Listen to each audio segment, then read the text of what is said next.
Shalom, selamat pagi. Apa kabar Bapak Ibu sekalian?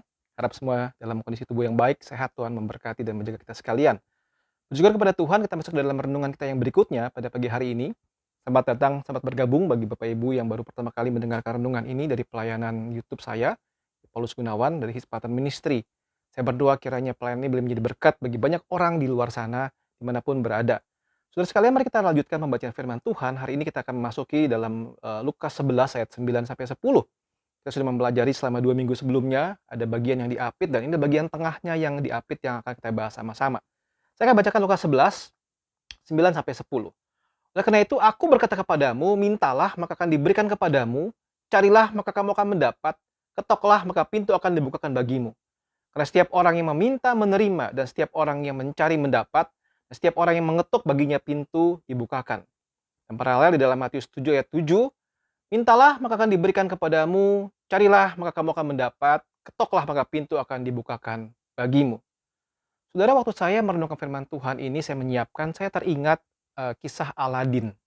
Saudara, siapa yang tidak kenal Aladin ya? Mungkin sudah pernah nonton filmnya, mungkin di dalam berbagai versi dari dulu sampai yang terakhir. So di situ dikatakan si Aladin menemukan lampu ajaib, kemudian saat digosok muncullah si jin itu ya. Kemudian dia bilang begini kepada Aladin, sebutkan 3 permintaan. Ada 3 permintaan, silakan sebutkan. Ya, cuma 3 nih. Tapi saudara, menariknya begini, sebelum Aladin menjawab, si Genie memberikan rules-nya. Ya, apa rules-nya? Nomor 1, si Genie tidak bisa membunuh orang lain, jangan minta dia untuk membunuh. Yang kedua, Genie tidak bisa membuat orang lain jatuh cinta kepadamu, jangan minta itu. Yang ketiga, dia tidak bisa membangkitkan orang dari kematian. Saudara, pada waktu itu Aladin sedang naksir seorang perempuan yang ternyata putri. Maka dia meminta 3 permintaan. Yang pertama yang dia minta langsung adalah ingin jadi prince, ya, jadi pangeran. Menarik sekali, permintaan yang kedua dan yang ketiga itu berubah menjadi permintaan yang tolong selamatkan dia dari tenggelam, dan yang ketiga itu permintaan dia adalah membebaskan si Genie. Relasi sudah ada dengan si Genie dan dia ingin membebaskan si Genie dari kutukan lampu ajaib itu. So sekalian, bagaimana kalau kita yang ketemu lampu ajaib, kemudian ketemu jin yang tawarin kita, beri 3 permintaan, saudara. Kira-kira saudara begini ya, apa kira-kira permintaan kita? Kekayaan, kebahagiaankah, kesehatankah? Saudara, saya mengajak kita berpikir begini, kita compare dengan piramida kebutuhannya Maslow. Ya, saudara lihat tampilan di bawah ini. Saudara, kalau kita ketemu jin itu, jin tanya, sebutkan 3 permintaan si jin itu ya. Saya yakin kita tidak langsung bilang yang paling atas. Oh, saya minta supaya subscriber saya jadi 1 juta. Gitu ya, saya ingin menunjukkan diri. Tidak begitu pasti. Saya ingin yang like saya ada ribuan yang like. Tidak begitu di IG saya. Tapi yang biasanya orang inginkan adalah yang paling dasar. Kebutuhan fisiologis, sandang, pangan, dan papan. Saudara, tidak mudah kita bisa merumuskan permintaan kita itu apa sebetulnya. Nah, saudara, menariknya begini. Yang nanya itu bukan jin ajaib yang cuma ada di dalam film dongeng, tetapi bagaimana kalau yang tanya adalah Tuhan. Tuhan bertanya kepada kita, beri aku 3 permintaan. Beri aku permintaan, aku akan penuhi permintaanmu. Saudara, apa jawaban kita? Kita lihat dari Raja Salomo. Tawarik 1 ayat yang ke-7. Dan malam itu juga Allah menampakkan diri kepada Salomo dan berfirman kepadanya, mintalah apa yang hendak kuberikan kepadamu. Saudara, apa jawab kita kalau Tuhan bilang itu kepada kita? Mudah nggak melis permintaan kita? Saudara, kita pasti punya banyak pikiran, apa yang mau aku minta? Ya, aku mau minta inilah, itulah, begitu banyak permintaan. Tetapi Tuhan bilang, minta apa saja. Saudara, begini, beberapa waktu ini saya menemukan sebuah postingan dari Facebook teman saya, orang yang sangat luar biasa, baik sekali di dalam kerohaniannya. Dia menulis seperti ini, renungan malam ini, kalau boleh meminta 3 hal kepada Tuhan, maka mintalah hikmat bukan kekayaan, hikmat di dalam menghadapi dan melakukan segala sesuatu. Yang kedua, mintalah penyertaannya bukan pembelaan, karena penyertaan Tuhan selalu sempurna, dan dia setia pada apapun musim dalam kehidupan kita. Yang ketiga, mintalah kekuatan, bukan kenyamanan. Kekuatan dari Tuhan akan mengalahkan apapun badai yang harus kita hadapi. Thank you God, you are good. Saudara, satu hal yang sangat luar biasa. Kalau boleh minta 3 permintaan, itu yang akan diminta. Saudara sekalian, apa jawaban Raja Salomo waktu Tuhan bilang, minta apa yang hendak kuberikan kepadamu? Saudara, dia bilang begini. Secara singkat di dalam 2 Tawarik 1 ayat 8 sampai 10, dia berkata begini, ayat yang ke bagian bawah, bagian 10. Berilah sekarang kepadaku hikmat dan pengertian, supaya aku dapat keluar dan masuk sebagai pemimpin bangsa ini. Sebab siapakah yang dapat menghakimi umatku yang besar ini? Jadi Salomo meminta hikmat, pengertian. Ya, minta hikmat pengertian. Daripada semua hal yang dia bisa minta, dia minta hikmat dan pengertian, bukan kekayaan. Dan apa jawaban Tuhan? Ayat 11-12.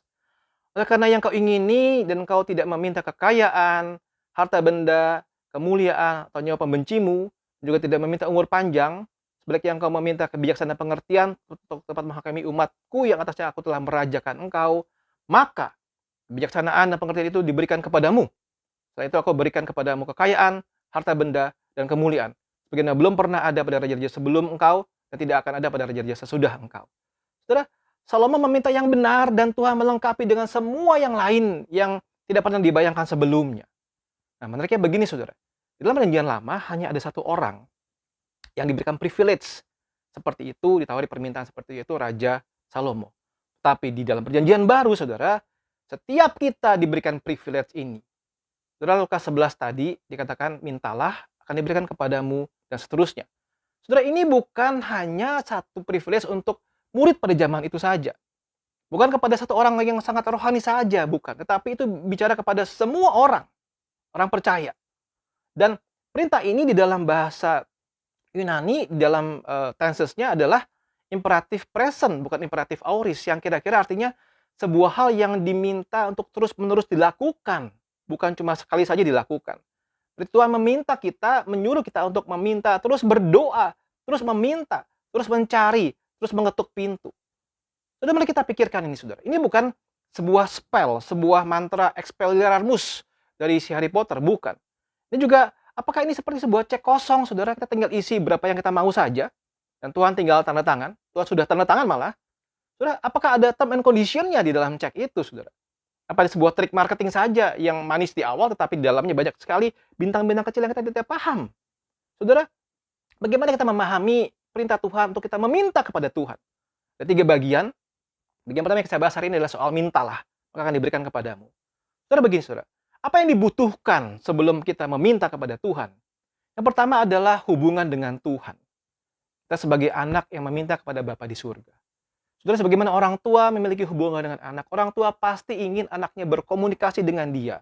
Untuk meminta anaknya ngobrol sama dia, saudara. Bukan cuma diam-diam saja lalu mendapatkan yang dia mau. Ada hubungan dengan Tuhan, itu jauh lebih penting, saudara. Yang kedua adalah satu sikap hati yang bergantung dengan Tuhan. Tanpa Tuhan, saudara, kita bukan apa-apa. Setiap nafas hidup kita pun kita bergantung kepada Tuhan, bukan? Saya bisa bayangkan bagaimana hidup kita bangun pagi bisa hidup melek segar pun, itu semua karena pemeliharaan Tuhan. Sehingga kita meminta kepada Tuhan, kita harus sadar, saya bergantung kepada Tuhan. Untuk makanan sehari pun saya bergantung kepada Tuhan. Saudara, yang ketiga, kita membutuhkan hati yang rendah hati. Saudara, kita sadar diri, kita butuh pertolongan Tuhan. Saudara, orang yang meminta tolong pasti punya posisi yang membutuhkan, sehingga dia harus rendah hati untuk meminta kepada Tuhan. Tapi berapa sering kali kita meminta kepada Tuhan dengan sikap arogan dan menuntut Tuhan. Kita demanding kepada Tuhan. Saudara, yang keempat adalah sikap hati yang mau tunduk kepada Tuhan. Apa maksud tunduk kepada Tuhan? Saya tunduk untuk apapun yang Tuhan berikan kepada saya. Saudara, mintalah maka kamu akan mendapat. Yakobus 4 ayat 2b-3. Saya bacakan. Kamu tidak memperoleh apa-apa karena kamu tidak berdoa. Atau kamu berdoa juga tetapi kamu tidak menerima apa-apa karena kamu salah berdoa. Supaya kamu minta itu hendak kamu habiskan untuk memuaskan hawa nafsumu. Ada 2 kebenaran di sini, saudara. Ada orang-orang yang tidak mendapat apa-apa karena dia tidak meminta. Dia tidak berdoa. Ya jelas tidak dapat apa-apa. Yang kedua, saudara, orang yang berdoa tapi tidak mendapat. Kenapa? Karena salah berdoa. Saudara, bagaimana doa kita kepada Tuhan? Apa yang kita minta kepada Tuhan? Di situ dicatat, kamu habiskan untuk memuaskan hawa nafsumu. Hanya untukku, dan untukku. Untuk kesenanganku, untuk kegemaranku, untuk nafsuku, saudara. Maka itu adalah disebut di sini adalah kamu salah berdoa. Saudara sekalian, mari kita pikirkan kehidupan doa kita. Jangan-jangan begitu banyak hal yang kita doakan, dan ternyata kita salah berdoa. Kita berdoa dengan hati yang egois hanya untukku saja, untuk kesenangan saja, untuk pemuasan diri saja. Dan di situ dicatat di firman Tuhan, kamu berdoa, kamu minta. Tapi kamu salah berdoa. Mengapa? Karena kamu minta itu untuk memuaskan hawa nafsumu saja. Saudara, yang kedua, kita pikirkan begini. 1 Yohanes 5 ayat 14-15. Inilah keberanian percaya kita kepadanya bahwa ia mengabulkan doa kita. Jikalau kita meminta sesuatu kepadanya menurut kehendaknya. Dan jikalau kita tahu bahwa ia mengabulkan apa saja kita minta, maka kita juga tahu bahwa kita telah memperoleh segala sesuatu yang telah kita minta kepadanya. Apa poinnya, saudara? Kita berdoa sesuai kehendak Tuhan. Saudara, kita pernah bahas renungan tentang kehendak Tuhan. Ada begitu banyak hal yang kita perlu pahami. Mari kita belajar berdoa gini. Bukan kehendakku yang aku doakan, bukan keinginanku, kenyamananku, bukan pleasure yang aku ingini, tetapi kehendakmu ya Tuhan. Aku berdoa, aku meminta kehendakmu yang terjadi, sesuai kehendak Tuhan. Maka kalau kita berdoa menurut kehendak Tuhan, ia mengabulkan doa kita. Yang berikutnya lagi, saudara, lihat Yohanes 16, 23-24. Pada hari itu kamu tidak akan menanyakan apa-apa kepadaku. Aku berkata kepadamu, sesungguhnya segala sesuatu yang kamu minta kepada Bapa akan diberikannya kepadamu dalam namaku, dalam nama Yesus. Saudara, ini sebuah dasar waktu kita berdoa begini. Dalam nama Tuhan Yesus kami berdoa. Begitu ya. Ada satu stempel dalam nama Tuhan Yesus kami berdoa. Apa maksudnya, saudara? Cara sederhana. Berdoa dalam nama Tuhan Yesus. Berarti kita berdoa sebagaimana Yesus berdoa. Saudara, bisakah kita berdoa sebagaimana Yesus berdoa? Saudara ingat dalam tempat Getsemani, bagaimana Yesus berdoa? Dia berkata, Bapa, bukan kehendakku yang jadi, melainkan kehendakmu yang jadi. Oh Tuhan, kalau mungkin cawan ini berlalu. Tapi betul, bukan kehendakku, tapi kehendakmu yang jadi. So, inilah yang dikatakan di dalam firman Tuhan. Kita berdoa, meminta dalam nama Yesus. Artinya kita berdoa sebagaimana Yesus berdoa. Jika waktu kita merenungkan firman Tuhan ini, kita menyusun permintaan doa kita kepada Tuhan. Saudara, dengan gentar hati kita akan berdoa, Tuhan, kehendakmu yang jadi. Aku berdoa sebagaimana Yesus berdoa, bukan kehendakku yang jadi. Dan satu hal yang luar biasa indah adalah ada jaminan kau meminta, engkau akan mendapat. Saudara sekalian, untuk mengakhiri renungan ini, saudara, saya merasa gentar hati sekali waktu berdoa, waktu menyiapkan bagian ini. Karena saya merasa begini, saya memiliki satu privilege untuk berdoa dalam nama Tuhan Yesus. Dan Tuhan akan menjawab itu semua, Tuhan akan memberikan itu semua. Tetapi, saudara, semakin berdoa, bukan muncul term and condition, bukan. Tapi semakin saya memahami bagaimana saya harus berdoa, bagaimana saya harus meminta kepada Tuhan.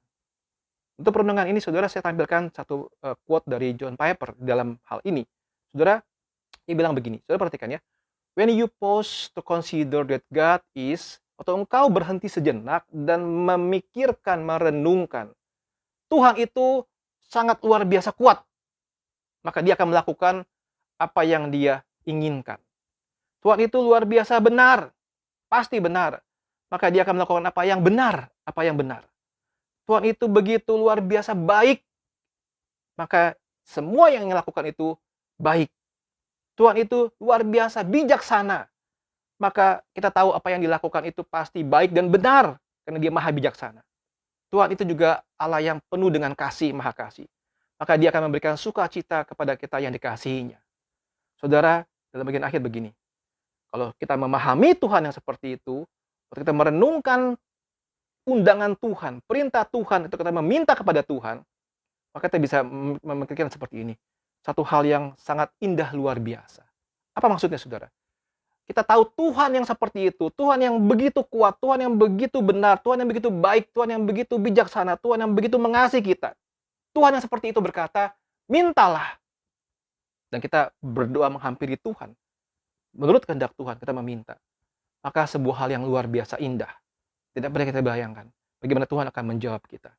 Maka saudara, mintalah, maka akan diberikan kepadamu. Carilah, maka akan mendapat. Ketuklah, maka pintu akan dibukakan bagimu. Saudara sekalian, saya berdoa kiranya apa yang saya sampaikan pada pagi hari ini boleh membuat kita makin belajar berdoa. Berdoa sampai engkau berdoa. Memintalah sampai engkau bisa meminta dengan benar. Saudara, silakan punya permintaan apa saja. Mari kita ubah mindset kita. Bukan sebuah cek kosong yang Tuhan tanda tangan, tapi sebuah cek kosong yang kita tanda tangan. Dan kita serahkan kepada Tuhan. Tuhan terserah, Tuhan mau isi berapa nominalnya, Tuhan mau isi apapun terserah. Ini permintaanku, ini diriku sudah siap Tuhan. Ini tanda tanganku. Karena kita datang kepada Tuhan dengan sikap hati yang benar. Dan berharap kepada Tuhan. Meminta kepada Tuhan agar kehendak Tuhan yang jadi dalam hidup kita. Selamat belajar berdoa. Selamat belajar meminta. Tuhan menolong kita sekalian. Tuhan memberkati.